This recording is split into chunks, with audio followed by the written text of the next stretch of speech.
Sonra Okay, we can start. Today we have a special guest, Gazin DTM. Greg Gazin has been a Toastmaster for almost 20 years. A 6-time distinguished Toastmaster and past District 42 Director. Greg is a proud member of 2 clubs, New Entrepreneurs and GoPro Speakers in District 1999, Edmonton, Alberta, Canada. When he is not Toastmastering, Greg, known as the Gadget Guy, has been a serial entrepreneur, a syndicated tech columnist, speaker, leadership development facilitator, blogger, and an avid podcaster. In 2009, Greg was recognized by Toastmasters International with a presidential citation for his use of technology to benefit the Toastmasters community. For 15 years, he's produced the award-winning Toastcaster podcast and co-hosts, and since 2014, produces the official Toastmasters International podcast along with Ryan Levesque. Greg has also authored Corey Outsmarts the Butterflies, helping readers 8 to 80 learn the secrets of building confidence and communication skills. Greg started his career as a quiet introvert, but credit Toastmasters for getting him out from behind the keyboard to places he has never dreamed of. Now, I would like to give the screen to Greg Gazin, DTM. Thank you very much, Duana. Teşekkürler ve merhaba. I will share my screen.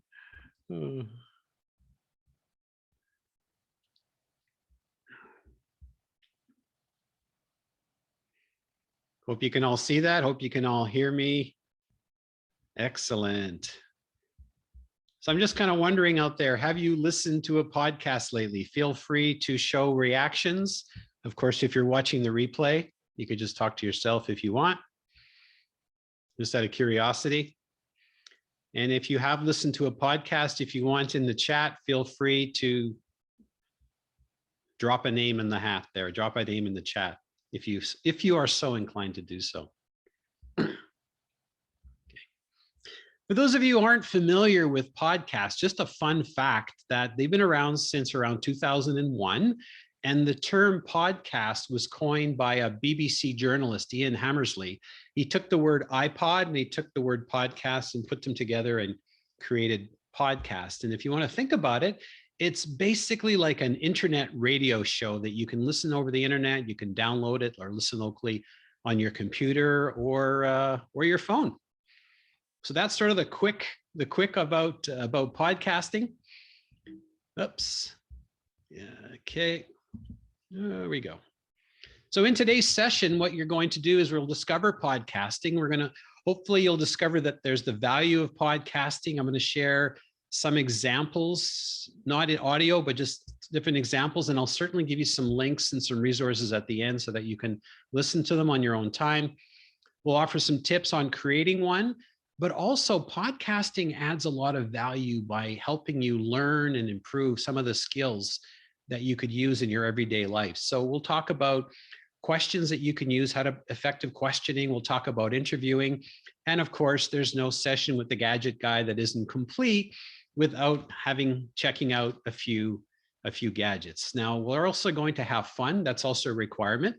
And then at the end, we'll certainly open it up to question and answers. Now, as a Toastmaster, I'm always learning and I always want to make these sessions better. So I please ask at the end, Meltem will put in the chat a link to a Google form. And I'd really, really, really appreciate your feedback. If you're listening to this on the replay, please put some commentary or feel free to send me some notes. I really want to know, what you found that was really useful, things that you were happy I talked about. If there were things that perhaps you thought could be covered, I'd like to hear about that. And if you're a Toastmaster, I'm certainly open to any suggestions and any feedback on my presentations. Okay, so thank you for that. Now, I know there's an idiom in North America that we call the elephant in the room. And that's something that would be on people's minds, but nobody's actually thinking. Now, sometimes when I talk about podcasting, people say, well, Greg, what about YouTube? What about Instagram? What about video? Aren't they going to do to podcasting what DVDs did to radio or what Netflix did to DVDs? And the answer is they can both live together in harmony. In fact, podcasting is alive and well. And I'm out of curiosity, oops, I gave it away, but how many podcasts do you think are actually out there? Any guess? You can throw that in the chat. When I first started podcasting in 2006, there were about 8,000 or 9,000 podcasts. By 2015, that jumped to 60,000. And the approximate number of podcasts as of April 2021, there are over 2 million podcasts out there, and there's roughly 38 or 40 million different episodes. So it's not something that's necessarily going to go away immediately. So I just want to impress upon you with that. So there's also some opportunities for you to get into it. Now, I like to liken podcasting to be like a pen, right? If we have a pen, we all have pens, we probably still use them, right? Pens are very, very portable, right? You can take them anywhere easy. They're easy to use, right? Just click, you don't have to configure them or anything. And they're not intrusive. So you can quietly take a pen out of your pocket or your purse and you can use it. Well, with podcasting, it's very similar. Podcasts are very portable. You can listen to them on your phone. You can listen to them while you're riding your bike. You can listen to them anywhere. You can even listen to them while you're doing something else. Also, compared to video, they're very easy to edit, a lot simpler, right? Especially if you're putting words in people's mouths or you're taking ahs and ums and ers out. So they're very easy to use. They're also very engaging. In fact, Nielsen did a study that people will listen to about 80% of a podcast. And podcasts can range anywhere from 5 minutes to 2 hours. I mean, even longer. The sweet spot for podcasts is about 20 to 30 minutes. So if you think about it, if you're trying to get a message across to someone and they're going to listen to 80% of that, that's great. Whereas sometimes on a YouTube video, after a couple minutes or even 30 seconds, it's like next, next, next, and they jump on to the next one. The other beauty of a podcast is that they're non-intrusive, right? Like when you're driving a car, may not be a good idea to watch video, although I have been on the highway watching people looking at a video screen. I don't know what they're looking at, but you can do them while you're doing something else. So you could truly multitask. You could be doing dishes, you could be working, any of those types of things, and you can listen to your podcast. The other one, the S, is that they're so easy to serialize. So the whole idea with podcasts is that you can create episodes, you can create seasons. And with a lot of the podcast apps that are out there, you can section them and you can listen to them really, really easily. Whereas with a lot of videos, it's harder to sort of put them in a format that you can easily access for long term. So again, I think of them as like pens. In fact, here's some statistics given from Entrepreneur Magazine. 52% listen while driving, 46% while traveling, 40% while walking, running, or riding a bike. So again, people are listening to them. Now, as Toastmasters, you might be happy to know that you can think of a podcast a lot like a speech, because every podcast has their why. There's a reason for creating a podcast. Podcasts can entertain people, they can educate people, they can inform people, and they can persuade people. Now, there is no visual, but if you think about it, sometimes if someone tells a really, really good story, you can imagine that story in your mind. And the other neat thing about podcasts is if you think about it as a Toastmaster, they're a wealth of resources, they're a wealth of information.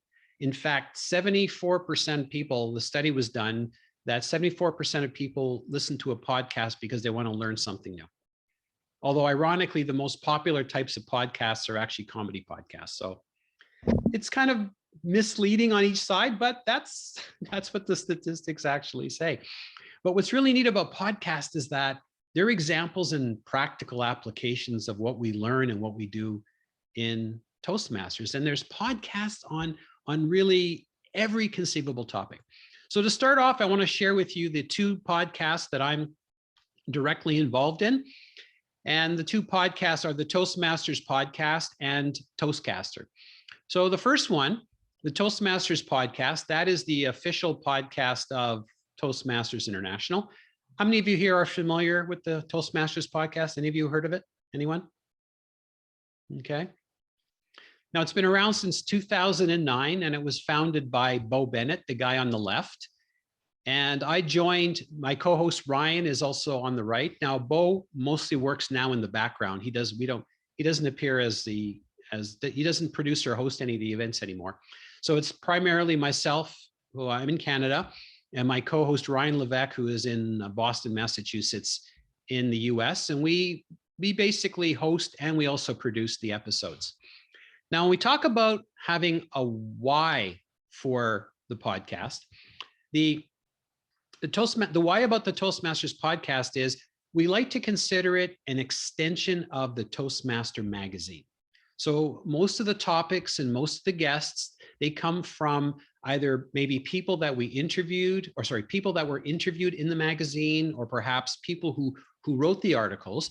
And what we do is we take that subject material and we dig deeper, because sometimes you'll read an article, and when you're reading the article, you have some questions in your mind. And so we go through the material and we try to answer those questions, try to dig a little deeper, because there's only so much space in print, and we have a little bit of a longer time with a podcast. And just to illustrate the power of that, one of my most memorable episodes, I'm often asked what my favorite one is. That's a tough one because I love most of them. But one of my most memorable episodes, and if you were a Toastmaster back in 2015 or 2016, you might remember this article. This lady's name is Sarah Safari, and she is originally from the Middle East, and she immigrated to the United States.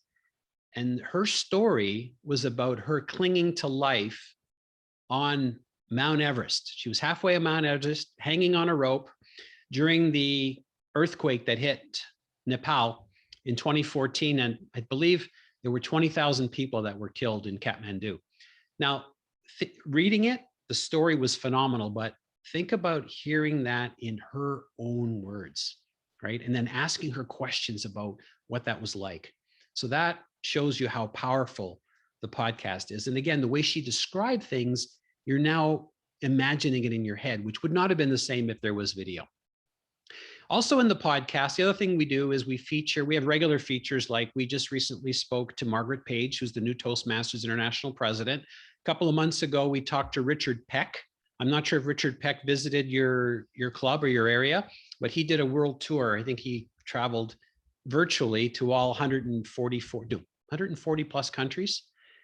And he did a virtual tour. So he tried to attend as many countries as he could. We just recently interviewed Verity Price, who was the 2021 world champion in public speaking. Now, when we create a podcast, sometimes it might just be a companion podcast. It may not have anything to do specifically with the article. So for example, in April 2020, there was Toastmasters had done an article on podcasting. So Ryan and I created a podcast called Creating Compelling Content. And there was so much compelling content that we actually put it into two episodes. Also in January of 2021, I had the wonderful opportunity of writing the cover story for the Toastmaster magazine called, Is There a Podcast in Your Future? So instead of just reiterating what I had already talked about in the podcast, we thought we would do something fun for the new year. So we created an episode called Confessions of a Podcast Host, because what you hear is the final product, all nicely edited and all just nice and put together. but a lot of stuff happens. Things go wrong. We mess up. Recordings have problems. Just all kinds of things happen. So we talked about some of those things so that you know the true story about what happens and what really goes on. So those are just a couple of examples of episodes. We've got 190 episodes. The other podcast that I'm involved in is called Toastcaster. It's like Toastmaster, but it's with a C. Now, I'm not sure if you guys are familiar with the Toastmasters has a DTM project or a Distinguished Toastmaster project. Well, in the old program, they had what was called a high performance leadership project. So my project was to create a podcast episode by interviewing our district director.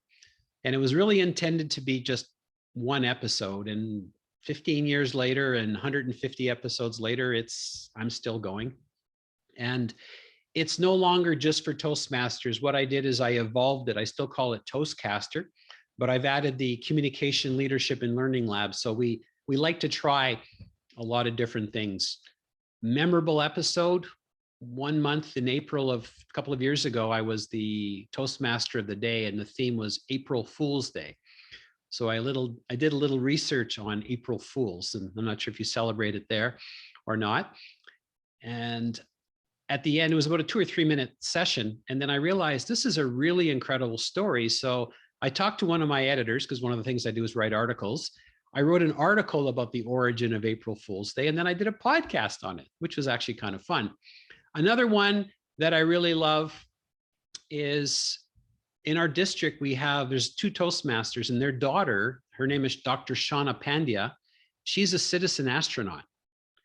So she's been into space, and I interviewed her on how isolation in space translates to life on Earth today. Because if you think about it, when COVID started and all these problems were happening, you're in isolation. So she talked about what it was like in space. So it was kind of a really neat podcast. So I encourage you to check out both of those podcasts. There's some great examples out there, and they're actually a lot of fun to do. Now, when in the opening, and the title of our session today is Podcasting from 3 Sides of the Mic. And I know that sounds kind of funny, but in essence, the 3 sides of the mic is basically, there's the audience, right? There's someone who's listening. So that's really your listener. You have your guest, which is the person who may be interviewed if it's an interview podcast. And then you've got the host, right? That's the person who's the MC, the person who's asking all the questions. Now, as a Toastmaster, you have an opportunity of being part of all three of those. Now, the most common, now I know some of you have no interest in ever starting a podcast, and hopefully I'll change your mind by the end, but if for nothing else, as a listener, you have an opportunity of just listening, just basically absorbing, you basically absorb the information. And it's a great way to practice your listening skills, learn new things. But what you'll find as a Toastmaster is that you will naturally start to dissect every episode you listen to. You're going to listen to ahs and ums and pauses, and you'll naturally be evaluating it. And by evaluating it, you're also learning. So even just listening to a podcast can add some value to your skills. The second one is to participate. So you could be a guest. Think about it. That is a great way to practice your table topics, your impromptu skills, right? And you think about it.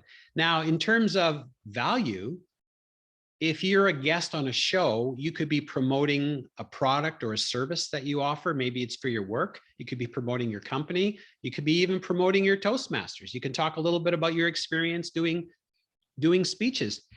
And with almost 2 million podcasts out there, chances are there's going to be someone out there that would really be interested in having you on as a guest. And Mr. Peter Kosawan, he is a member of our district. We call him Mr. Toastmaster because he's been a Toastmaster for 51 years. He's 92 years old, and he has created 171 Toastmasters clubs. In fact, he met, for those of you who know the CEO of Toastmasters International, Daniel Rex, I interviewed him for Toastcaster episode 128, got a one-on-one interview with him.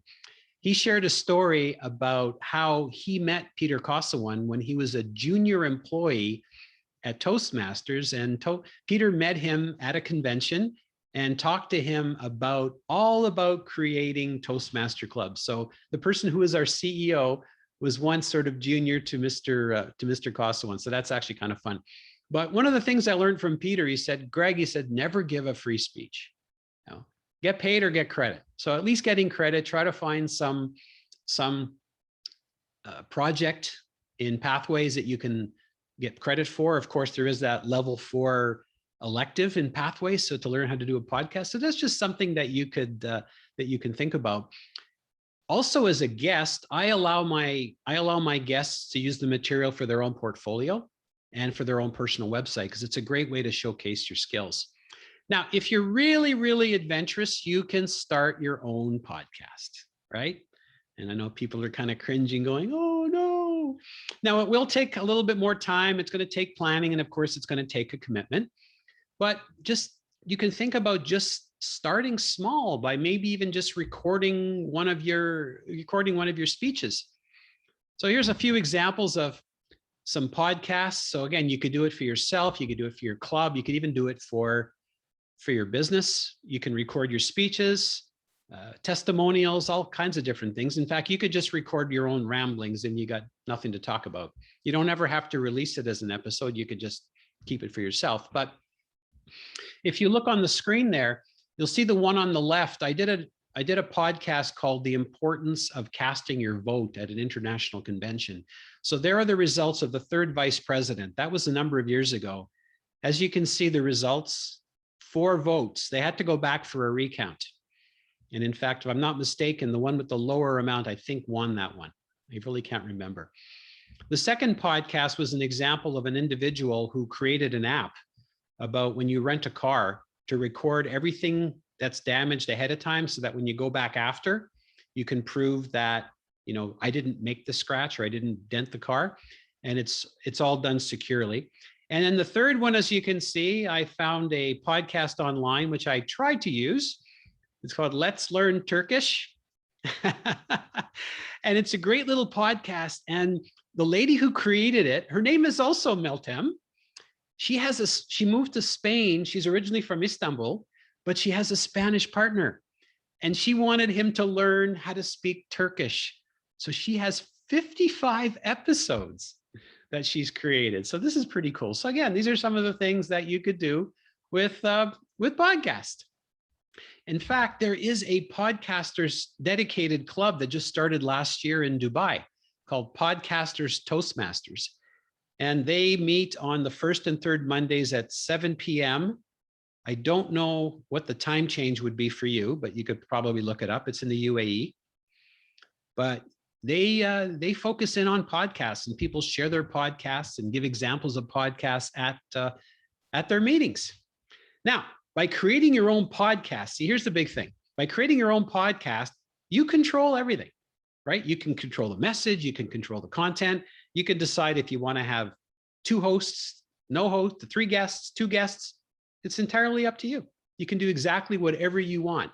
You can publish it, or again, as I mentioned earlier, you don't even have to publish it. You can just keep it for yourself.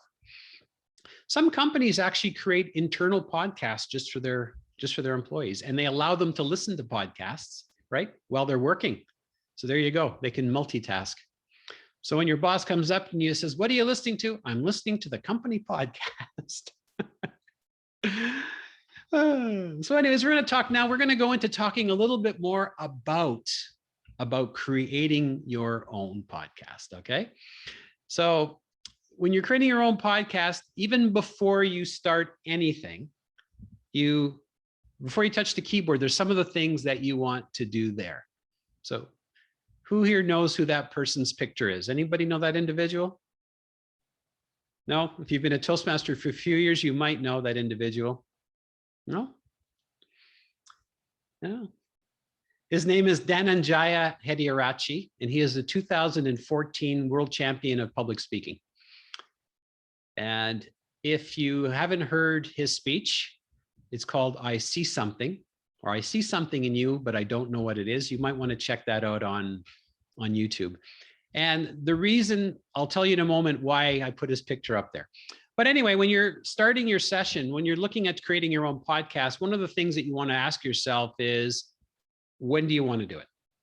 like how many episodes you want to do, how often you want to do it. Because if you are planning on putting out the podcast for broadcast, people are going to want to know when you're putting them out, how often you're going to do them. For the Toastmasters podcast, we do it twice a month. Usually we release them on the 1st on the 15th. Now that might be the 31st and the 14th, depending on what time zone you're in, but for the most part, the 1st and the 15th. The other thing, of course, is that if you are going to do it on that schedule, you want to be able to stick to that, right? Don't say you're going to do it every week. I've heard people say, oh yeah, I'll just get on the microphone and I can talk and I can just upload it, and then they don't. You want to determine if there's a host, if you're going to be using what kind of hosting service that you're going to use. So for example, if you do have a podcast, most websites and most web hosts won't allow you, or they won't be able to manage podcasts, because podcasts are typically streamed from wherever they're housed. So you probably have to find a service provider for that. We can touch upon that a little bit later. Subject and a name. Again, that's important as well, because once you create your brand, you don't want to have to be changing it after the fact. You also want to decide, and you don't have to, you could have whether you want to do it yourself, or you want to have a host, or you want to have a co-host. You can decide, or you could have a combination of all three. I find that for Toastcaster, I have a combination of all three. With the Toastmasters podcast, we typically go two hosts and one guest. And sometimes if my co-host Ryan isn't available, then we'll just do a one-on-one. But that's typically what we stick to. Scheduling, again, that's why I put Dan and Jaya's picture up there, was because I'm in Canada in the mountain time zone. Ryan is in Massachusetts in the eastern United States, so he's in the eastern time zone. And Dan and Jaya lives in Sri Lanka. So I was the one that had to get up at 4:30 in the morning. So if you're scheduling to talk to people in different parts of the world, you sort of have to take that in consideration. And then of course you want to figure out how you're going to record it. And there's different ways that you can record, and we'll get to that just in a second. So these are the things that you want to do even before you touch the keyboard or decide that you're going to podcast something new. So one of the things you want to ask yourself is, if you're going to record, how are you going to do it? Is it going to be live? Is it going to be live and in person? So that means that, is it going to be two people in the same room? I'm not sure with the lockdown whether you're going to do it, or is it going to be live where this is in front of a live audience? Personally, I trip over my words all the time, and sometimes I get stuck in my own head. So I prefer the live recordings, but not with a live audience, because then you could always edit them, because I have done podcasts where I've edited them. Is it going to be virtual, right? If you're going to do it over Zoom, are you going to use a phone? And I have done some recordings where the only available time, in 2015, Ryan and I interviewed Mohammed Katani, and he's in Saudi Arabia. And the only opportunity we were able to schedule, he was so busy that he was actually sitting in an airport. That's what we talked to him from. So we had to talk to him over the phone, or you can use it over the computer. Again, just things that you want to consider, because you're going to need to sort of set everything up. Now, quite often, this is what people will typically start with. They say, "Oh, I'm going to do one on my own. I'm just going to do a solo show. So I can do it at any time at home until I get more comfortable talking to people." What am I going to do? Well, you can tell a story. Just share a story with someone, a really good story that happened to you. You could even read a story. Now, someone might say, well, reading a story doesn't sound like a great speech. Like, even in Toastmasters, reading stories are not necessarily something that we do. However, if you think of an audiobook, right, there's a couple of people that do some phenomenal work on reading stories. So that's something that you might want to consider if that's something that you really, really like to do. In fact, I was a guest at the UAE, the Podcasters Toastmasters Club, and there was a lady who gave her podcast was telling it was a nursery rhyme or a bedtime. It was a tall tale. I thought that was actually quite interesting. You can have conversations. I've seen podcasts where the individual was on his microphone and he was pretending to talk to someone at the other end, which is, I think, some radio broadcasters do that. Or you can use your speech, one of your speeches. I've recorded speeches at the club. In fact, one speech I gave a speech at a club called Toastmasters for the holidays. That was episode number 10. That was many, many years ago. I was trying to create I was doing a speech to encourage people to visit clubs while they were on their holidays. So I recorded a speech where I had gone to 3 different locations and I talked about that. So I had my opening, talked about the 3 locations, and then I had my wrap up. And then I took the recording that I had recorded on my phone, I cleaned it up, and I released it as a podcast. So again, if you're doing a solo, these are all the things that you can do. Now, when you're recording, sometimes what happens, people get so intense, they have a microphone in front of them, they get so intense that they just start recording and they start talking like this. So what I want to encourage you to do is make sure that you remember your Toastmasters training, okay? People can tell, your passion will come through. How many of you feel that you could hear people's gestures through the phone if you're talking to someone on the phone? How many of you gesture while you're on the phone? Yeah, some of you do. Yeah, absolutely. So when you're recording, feel free to do that. I do forget sometimes because my hands are down here, but yeah, just use those gestures and even use vocal variety. Again, keep in mind, there's no visual, so you can enhance that voice. These are some of the skills that you learn in Toastmasters. Make sure that you articulate the words. And now I know some languages are, I was listening to you talking, I guess, Melton, you were talking to Tuana, and I guess Turkish by nature is very, very quick, right? Spanish, Spanish, and what's the other language? Well, I can't remember the one I was thinking about, but some languages are naturally very quick where the words blend together. And so what happens is someone, for like myself, I might understand some of the language. Oh, it's French, the other one, duh, my second language. But if the words are said slow enough, or if they're articulated and there's a pause or a space between them, then I can sometimes pick up the words. So keep that in mind, especially if you're talking to a global audience. You also want to be careful with the jargon and acronyms.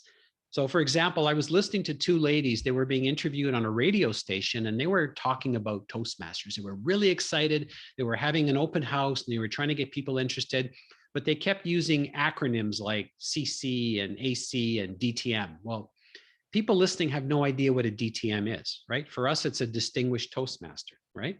But they don't know what it is. So you want to make sure that you explain it. And the same thing with jargon, which are sort of local acronyms. There might be words that are unique to a particular industry, right? If you're in journalism, or if you're in television, or if you're in engineering, or whatever you happen to be, or there might be something local. So for example, in Canada, we have something called a toonie. I don't know if I have one on me.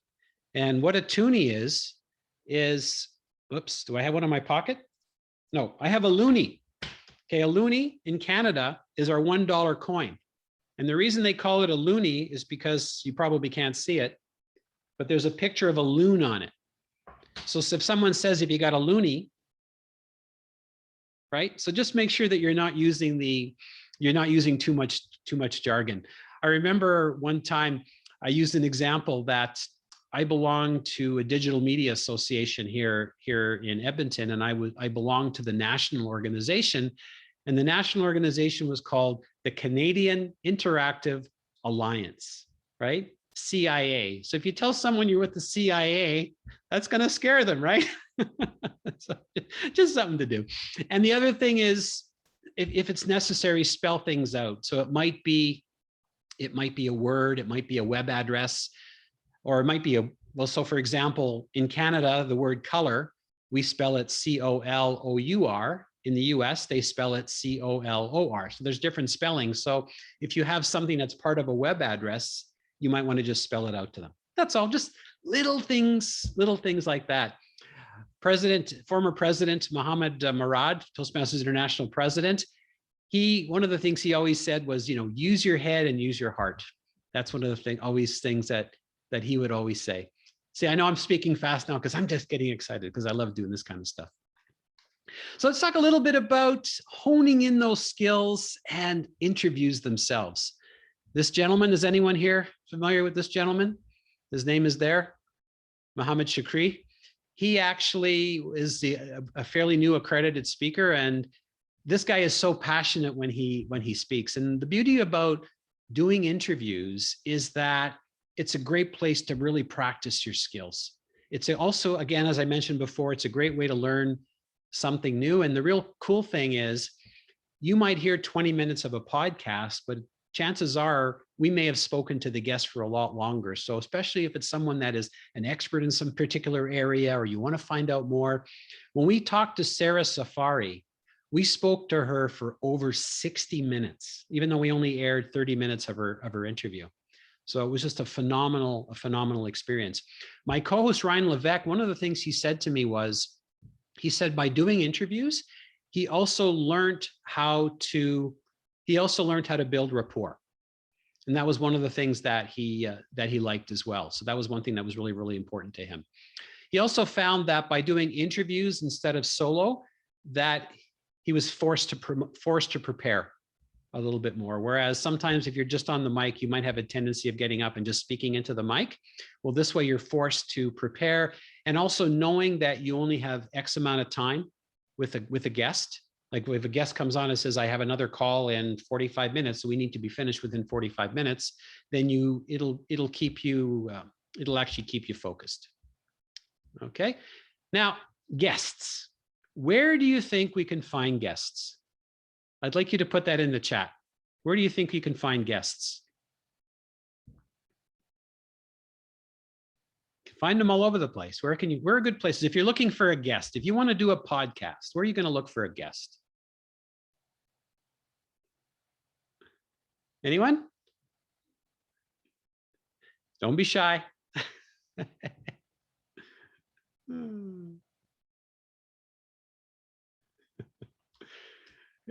Not too many takers today. Oh, there we go. In the market that our podcast target? Absolutely. Can you think of some place specific?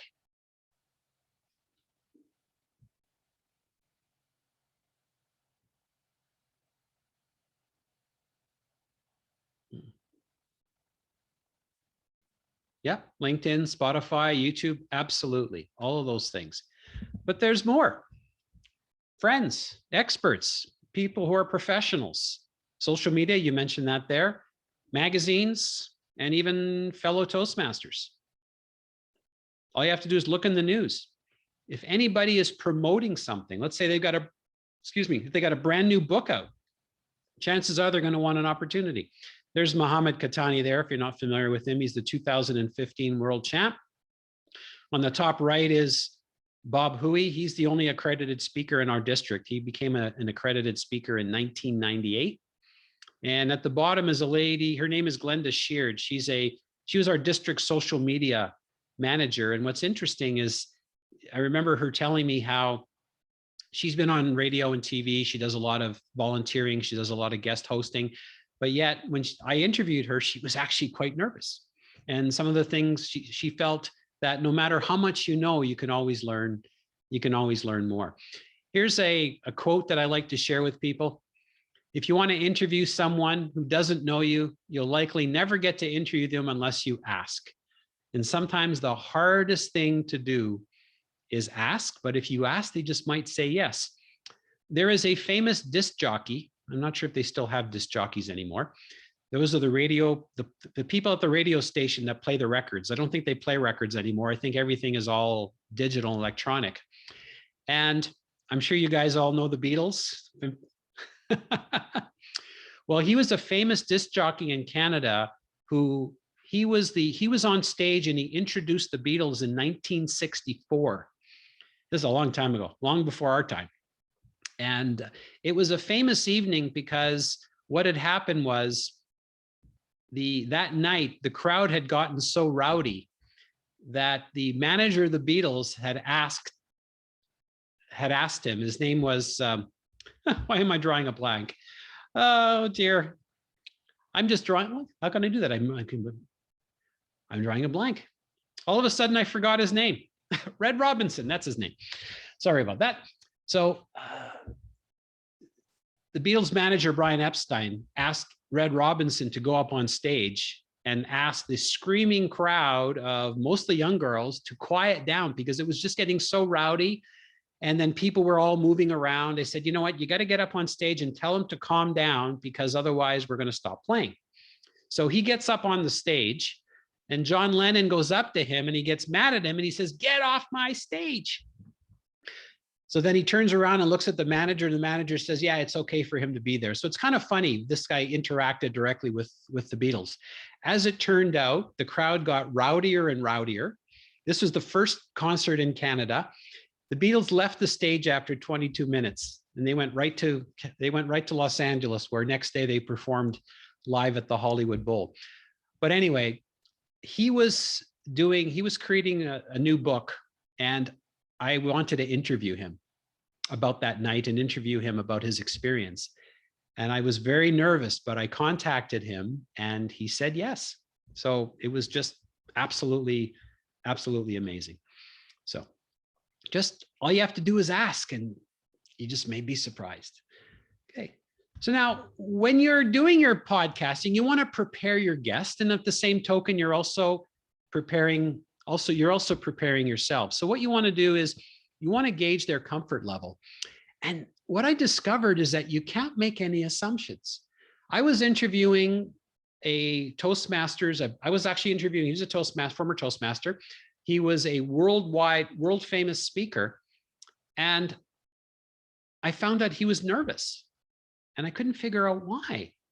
Because his expertise and his forte was talking on a big stage in front of thousands of people, but yet he was shy one-on-one, which I found really surprising, but it was true. In fact, when we were done, he said to me, "Did it sound okay? I didn't sound like an idiot, did I?" Because most of his speeches are practiced and rehearsed. And he said, "I always get nervous with interviews." So I was really surprised. So with that, one of the things that you can do is, if you're interviewing someone who's fairly uncomfortable, is you just start talking to them. You just warm them up. When you get on the call or on the set, you just talk to them. You say, ask them how their day was. If they're somewhere else, you can ask them, is it warm there? What's it like there? What's the weather? Ask them about their children if they have kids or what have you. And then you start just sort of getting them warmed up, and then you quietly hit the record button. And then you're started. Now, of course, you're not going to keep that part. You're going to edit that part out. But what they don't realize is all of a sudden they started talking to you. So when you ask them the next question, it's quite easy.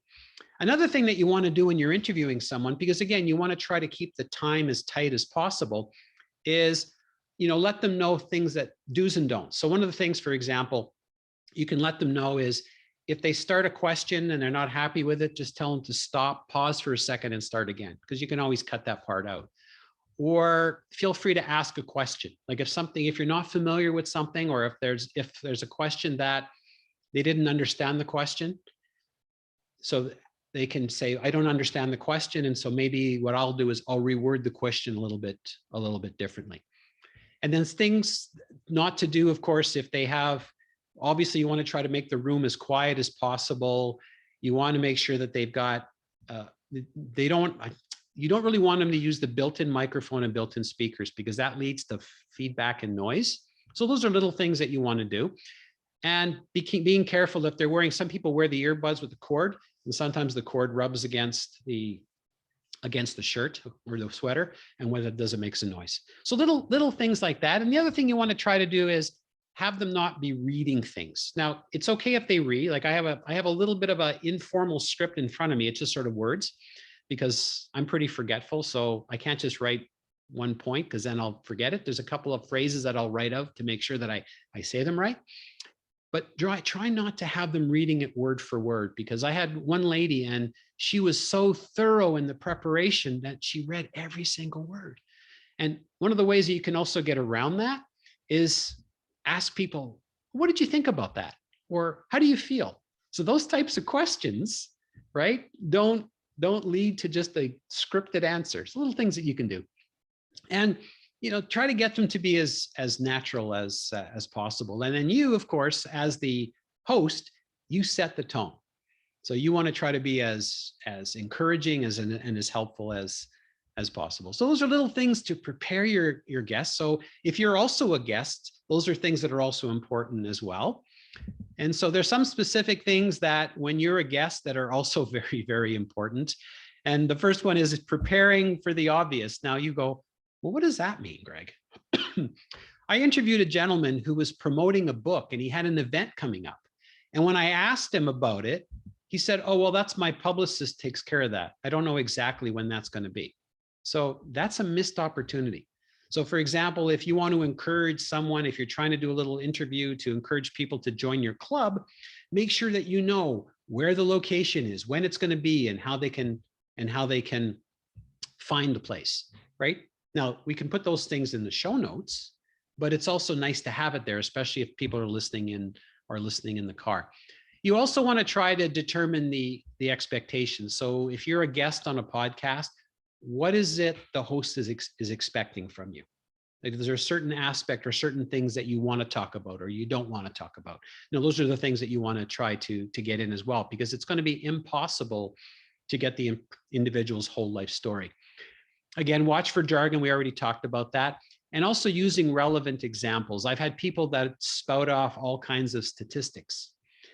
But what do those statistics mean and in what context? So if we were to say there's 10,000 people unemployed, well, we go, well, first of all, we don't really want anybody to be unemployed. But if someone's saying, well, there's 10,000 people unemployed in a town of 50,000, well, that's significant.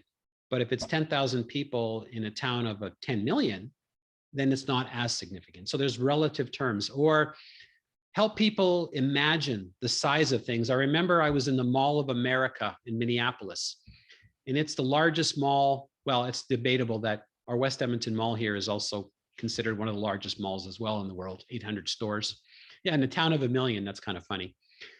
But when you go to the mall, they give you this card that has fun facts on it. And they basically said that we could park, I think it's 37 747 jumbo jets, in our area. So that gives people a sort of a relative size. So if you're sharing information, you want to try to make it relevant.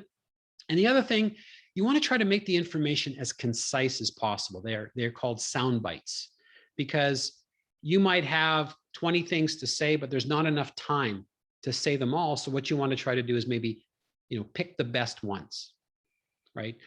We had one individual, and he was sharing on the Toastmasters podcast about a story about his wife that was killed by a drunk driver. And his opening, when we asked him to tell us a little bit about it, he talked for about 10 minutes. We didn't want to interrupt him because, first of all, it was a phenomenal story. It was, I was almost in tears, and I was just I just felt so strong. It was, how could I explain it? You could just feel it when he was telling that story, how important and how important that was to him. But what happened is, after he finished it, we said to him that we only have 20 minutes for the entire episode. So would it be possible? And again, he was a Toastmaster, so he understood. Would it be possible to just give us a 2 or 3 minute version of that? Which he did. So you want to try to be as concise as possible. Now, we talked a little bit about questions. Oops, a little bit about questions. So here we go. So interview questions. So you probably find sometimes when you've done table topics that a really good question can lead to really good answers, right? And you want to try to see if you can focus in on the questions as best you can. Now, when I'm interviewing someone, first of all, I like to try to avoid surprises.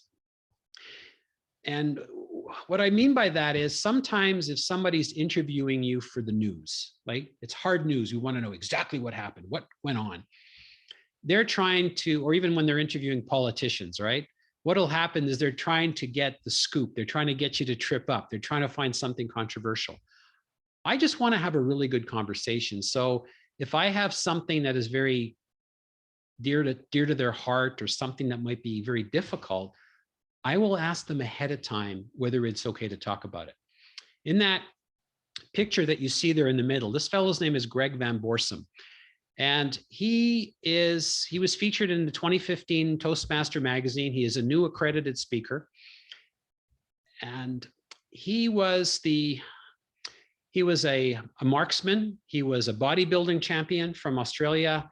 He was also the dance scene coordinator for Happy Feet. Have you ever heard that movie, Happy Feet, with the penguins? Yeah. He was also the fight scene coordinator for Mad Max Fury Road. So he's got quite a diverse experience. Well, the last Mad Max movie came out in 2000. And Mad Max Fury Road came out in 2015. It was a 15-year gap. And during that time, his life had taken some very difficult turns, and a number of his coworkers and friends had taken their lives. Things were so bad. And in fact, in the magazine article, he shared that he one night was thinking about taking his life, committing suicide. I wanted to ask him about that.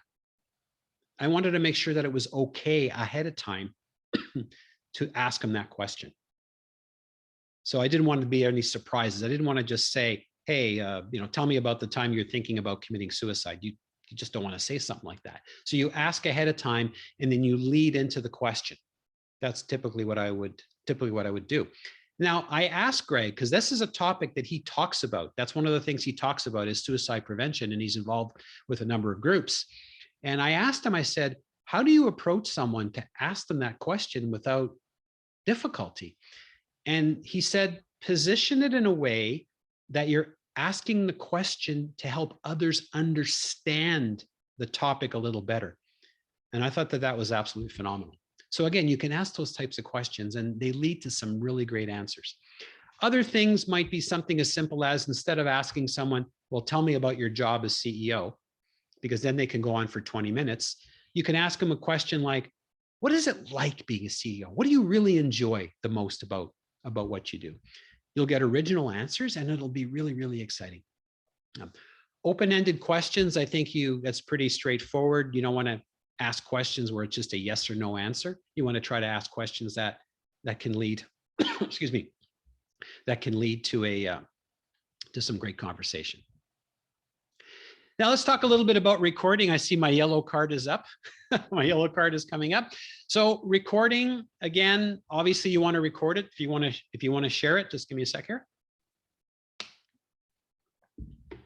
You want to make sure that you end up with the best possible audio. And one of the things to do is just to make sure that everything works and everything's plugged in.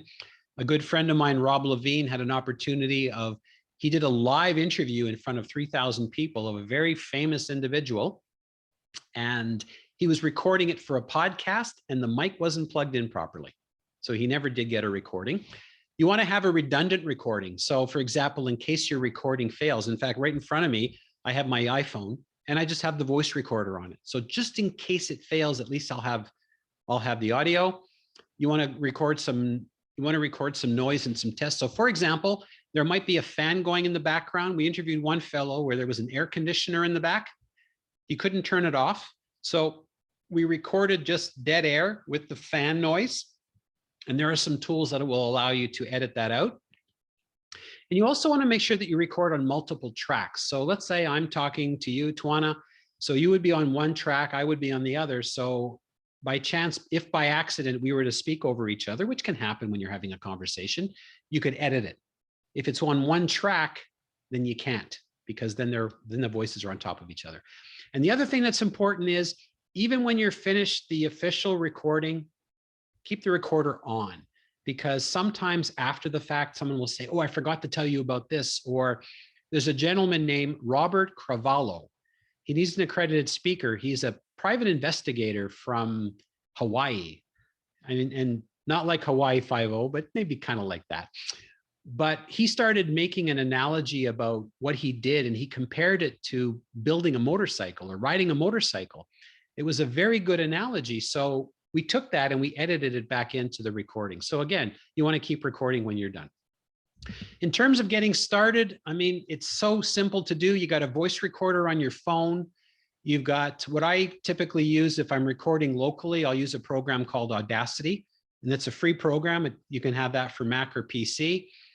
What I do is I use Audacity, and then what we'll do is I'll put it all into GarageBand. I'll finalize it in GarageBand. If I'm recording remotely, we used to use Call Recorder or Skype. But again, what we found was Skype only has 2 tracks. And if myself, Ryan, and a guest, what would happen is one person would be on their own track, the other 2 would be on the same track. But we use a product called Zencastr. You can see it there. It's Zencastr, but there's no E in it. That will allow individual tracks. But the beauty of it is it records my track on my computer, your track on your computer, and the other person's track on their computer. It's uploaded to the cloud. So you're not at the mercy of the internet as much. or you can even record like we're doing on Zoom, because Zoom will produce video and audio. And there's also some online services like Alitu and Podbean, and you can just, there's some apps that will publish immediately to the internet. Other devices you can use to record. These are some fancy recorders if you're doing remote recording. The Zoom H6, that little device, you can plug 6 microphones into it. There's the PodTrack P8. IK Multimedia has a little lav mic that actually has a second port on it where you can plug in a second microphone. Of course, the only downside to that one is it's on one track, or it also has a port so that you could listen to what you can listen to it, so you can hear actually what's going into the microphone. Again, when you watch the replay and in the show notes, you can see the different items. There's other microphones, the Yeti, the Blue. Samsung uses mics. The one called the Q2U, that's the one I have that I'm using right now, different mics. And some people want to get fancy and you can go wireless. Okay. So those are some of the gadgets that you can use to record. And as we're coming up to a very close wrap up, I just want to point some resources to you. So there's the copy of the Toastmaster magazine. That's the January issue. And the article is called, "Is There a Podcast in Your Future?" And I'll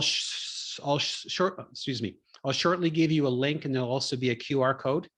And Meltem, you could even drop those into the chat window if you can.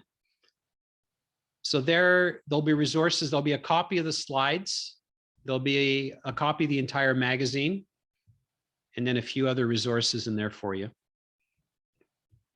as well. Okay, cool.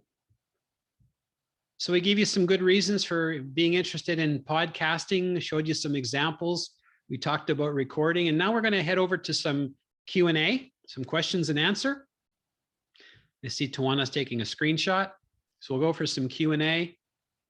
So I'll open the floor to any questions. If you want to drop some questions into the chat window, I'd be happy to answer some questions that you might have. And then actually, once we're done, I'll just do a quick 1-minute wrap up. So do you have any questions? Or if you want, you can certainly, we have a small enough group that if you want, you can unmute if you have a question that you want to ask me.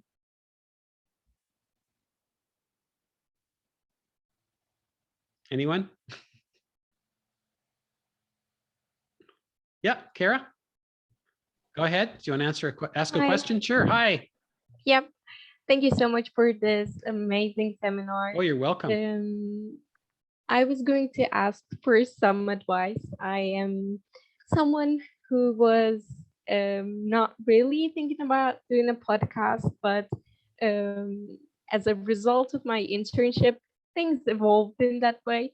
It really excites me, but also frightens me. Good. Do you have any advice that you can give to me? And also my teammate is also in here. Do you have any advice for us? Sure. As newbies? Sure. First, I'm going to ask you what type of podcast. I wasn't sure if I heard you correctly. You said you have an idea that you'd like to do a podcast? No, we kind of started. It is about entrepreneurship, and we are going to interview some entrepreneurs. And oh, great! It's going to be kind of an educational podcast. Well, that sounds exciting. So I guess the first thing that I would do is try to figure out what your purpose is. Like you're going to be interviewing entrepreneurs, but is there a particular aspect? Is it going to be, their experience, their life of being an entrepreneur? Is it going to be entrepreneurship in terms of starting a brand new business? So what you want to try to do is figure out what your why is. What do you want? What aspect do you want to accomplish? And try to see if you can focus in and narrow a topic, as opposed to it being just entrepreneurship. It could be starting a new business or living a business or financing. It really depends on what aspect. If you can focus in on that, look at other podcasts that are out there that are doing it. And sometimes you can, people copy what other people do, and that's fine too. Sometimes you can even check on some of the people that they interview. Those are some of the things that you can do. Or maybe you heard someone being interviewed on an entrepreneur podcast, but there might be some other aspect or some other element that you might want to do. I did a podcast In fact, what had happened was I received a press release from the people from the Guinness Book of World Records, because they're the same company that also promotes some gadgets and technology that I've written about. So they said, you know, would you be interested in promoting or talking about the Guinness Book of World Records? And we can get you to talk to a couple of the Guinness World Record holders. And I thought that, and a judge. And I thought, well, that would be really cool. But how can I work that into what I'm doing? So I looked them up and I realized that gaining a world record is something that requires really leadership, right? It requires commitment, it requires dedication, it requires hard work, it requires teamwork. So what I did is I approached them and I said, instead of just interviewing them for an article, would you be interested in doing it as a podcast, but focusing on the leadership aspect of it? So I focused in on that. And ironically, so I recorded the interview. It was a 30-minute interview, and that's one of the Toastcaster podcasts that you can listen to. I think it's episode 122. So I interviewed them. I wrote the article. Then a few months later, my club wanted me to do a speech on leadership. So I did a speech on leadership about my experience of interviewing and writing the article. And then I recorded that and released that as a subsequent podcast. I wrote about my takeaways, the things that I learned about leadership from these individuals. So that's why I found I try to make it unique, but I also try to focus in on a subject that added value. And of course, when it comes to Guinness World Records, people love that. One of the fellows I interviewed was a reverend from Ontario who could pull a plane on his back. He actually pulled a jump, like bigger than a 747 jumbo jet. The other lady I interviewed, she got up on a stick, did a handstand on a stick, flipped up on her hands, and with her feet, she shot a bow and arrow 40 feet into a target. And then the third person I interviewed was a judge, was an adjudicator for Guinness. So it was actually quite exciting. So try to find some aspect. Also, if you're approaching the guest, and that's one slide I didn't really show because we didn't have enough time, is what's in it for them? There needs to be a reason that they're going to say yes. So try to appeal to because sometimes people get asked for interviews all the time and they're just too busy, but if there's some value that they can take away from it. So if they're promoting their book or they're promoting whatever, or just mentioning the company is for promotion. So if you are going to interview someone, is figure out what value it is for them to talk to you. Okay, so that gives you some good ideas with respect to entrepreneurship. I mean, there's a lot more, but that's just maybe a start. Yes, thank you so much. That sounds great though. Sounds exciting. Cool. Yeah. Anyone else? That was a really good question. Thank you for that. Any other questions that you might have? Okay. One of the other questions that often comes up is, I talked earlier about service providers and hosts. And one thing I just want to explain to you is that when you see a podcast on Apple Podcasts, Google Podcasts, on all those different platforms, they're not actually hosted there. If you have music, they are, like for paid downloads. But what it is I use a service, for example, called Podbean, which it's about $100 per year. There are some that are free, but of course, when they're free, there's always certain restrictions. And so what happens is that I upload my podcast to that server or to that host. And there's a setup that you can do that allows that host to broadcast or to transmit out to iTunes, or I guess they call it Apple Podcasts and Google Podcasts. So what happens is that Apple, for example, has a mechanism so that it goes out and it actually polls the podcast. So it'll automatically go. So when I upload a new episode, usually within 4 to 8 hours typically, it's automatically appears on Apple. So it's not residing on Apple. It's sort of, Apple's almost like a directory. So that's typically one question that I always get asked. Okay. Anyone else have any questions? No? Too many things to think about? Okay, well, just to wrap up quickly, is, again, podcast, whether you're going to be doing one for yourself, be a guest, or whether or not you're just going to listen to one. I mean, it's very, very rewarding in terms of what you can learn and how you can improve your skills. It's also a huge asset because a number of people that I've spoken to, even recently, who've just started podcasting, have already started to see an improvement in their skills. And again, you can record something and never release it, just for yourself. I know for me, I've grown, tremendously as a speaker and as a presenter because I've been doing the podcast. And my philosophy is I'm a lifelong learner, so I'm always willing to learn new things. And sometimes a first-time listener or a brand new Toastmaster may observe something that I could do a little bit differently, or maybe just reassure that something I'm doing is working.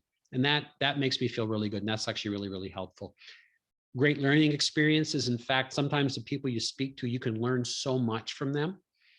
And it's also a really, really, really good way to make connections, because I've connected with a lot of people. Look, I've connected with all of you right now, and Turkey is definitely a place in the future that I would love to visit. I've actually never been overseas, so I would really love to go. And after listening to your session on September the 30th, when you were inducted into the District 109, I want to go to all those places. So that sounds pretty,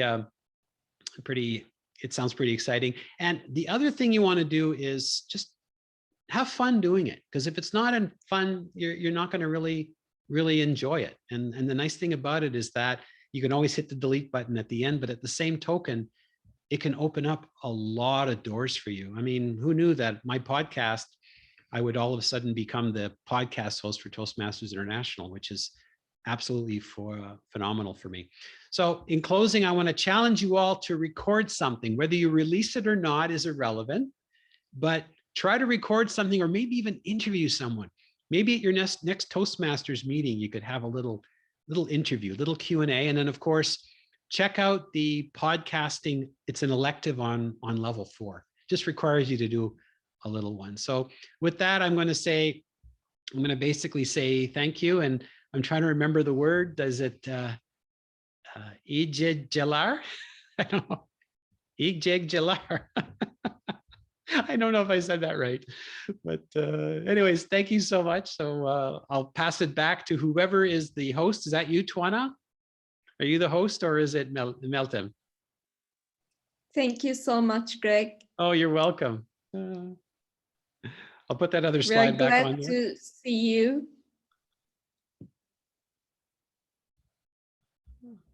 Oops, stop the share. Greg, thank you so much. Oh, you're welcome.